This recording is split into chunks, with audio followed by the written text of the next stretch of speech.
அவர் என்ன சொன்னாரு? தலித்து பேர்கள் கூலிங் கிளாஸ் மாட்டிக்கிறாங்க, டிஷர்ட் மாட்டிக்கிறாங்க, ஜீன்ஸ் மாட்டிக்கிறாங்க, எங்க பிள்ளைகள் எல்லாம் வந்து ஏமாத்துறாங்க அப்படின்னு பரப்பினா எந்த பெண்மகளும் ஜீன்ஸை பார்த்து கூலிங் கிளாஸை பார்த்து மயங்கிட மாட்டார்கள். ஏன்னா ஆணை விட பெண்ணுக்கு ஐக்கு அதிகமா இருக்கிறது, அது வேற வரலாறு.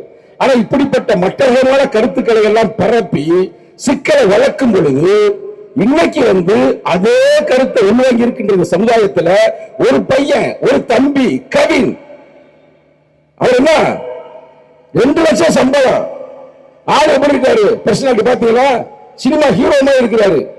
அவனையே கொலை செய்வதற்கு இவர்கள் வருகிறார்கள் என்றால் இந்த மதம் என்ன மதம்?